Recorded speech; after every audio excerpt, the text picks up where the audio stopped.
Hi guys! So dahil nga 7 years na tayong naka-work from home, yung tipong Monday to Friday ay taong bahay tayo, deserve natin gumala at gumastos para sa sarili kapag weekend. So today, naisipan ko ngang pumunta ng SM Dasma. Magpapagupit ako sa barbershop ni Mang Bruno, tapos balak ko ring magpa-thread ng kilay at magpa-wax ng kili-kili. May nabili akong wax strip online, kaso natakot akong mag-DIY. Kaya naisip kong sa Laybear na lang magpagawa para kung sakaling may aberya, may masisisi ako. So ito na nga, naglalakad na ako papuntang Bruno's Barbershop. Hindi na ako nakapag-video sa Bruno's kasi yung receptionist mukhang wala sa mood. Tapos si Kuyang Barbero naman parang hindi ko makausap ng maayos. Actually, hindi nasunod yung instructions ko about sa gupit.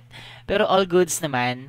Like, ito yung before na looks ko. And then, ito naman yung after. Yung after ko nang nagupitan. Mukhang hindi papahuli ng buhay.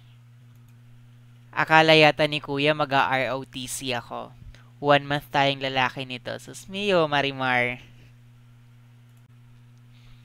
Pagkatapos kong magpagupit, inisip ko kung kakain ba muna ako or magpapawax na.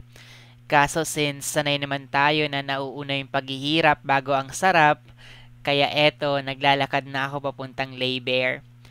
Highly recommended pala ito ng beshi kong si Rain. Kaya sa Laybear tayo magpapawax. Pumayag naman si ate na mag-video ako. Tumatawa pa nga kala niya close kami. Uy! Charis! So, inuna na ni ate ang pag-thread ng kilay kung mas magulo pa kesa sa buhay ko. Nakapagpa-thread na naman din ako dati kaya na-anticipate ko na rin ang sakit. Not to mention na sanay na rin naman ako na masaktan. Charot! So, ito na nga. Habang nililinis yung kilay ko, ang sakit lalo na dun sa talukap na part. Pero tiis ganda ti. Oh, tuwang-tuwa siya, tuwang-tuwa sa resulta. Parang lumiwanag yung madilim na buhay. Chares! So, eto na nga, pagbalik ni ate, sabi niya, hubad na po kayo, sir. Ay, Diyos ko, day, hindi ako ready sa extra service. Chares! Mag-ano na kami, magwawaksan ng kili-kili.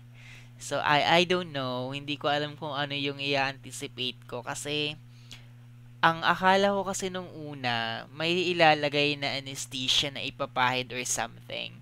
Pero Lord, wala. Talagang wax dire-diretso. Kaya ang sakit. Sabi pa ni ate, ang nipis daw ng balat ko sa kilikili. Sabi ko, kilikili kasi yan te, hindi talampakan. Walang kalyo. Unang hila, pangalawang hila, tatlong hila, parang gusto kong manapak. Hanggang sa gaya ng sakit na ibinigay ng mga naging ex ko. Nasanay na rin ako. Eme! At sa wakas, natapos na nga ang kalbaryo ko for today's video. Ang kinis at ang puti na ng kilikili ko. And now, it's rewards time. Kakain tayo sa Bacolod Inasal. Umorder ako ng chicken inasal combo, kare-kare na masarap naman pero hindi ito mananalo sa tindang kare-kare sa pantry ng Media Link dati na akala mo si Tita Tess ang nagluto sa konti ng serving na binibigay niya. Saring!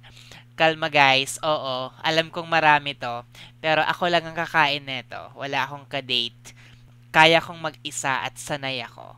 O siya, sa susunod ulit, bye!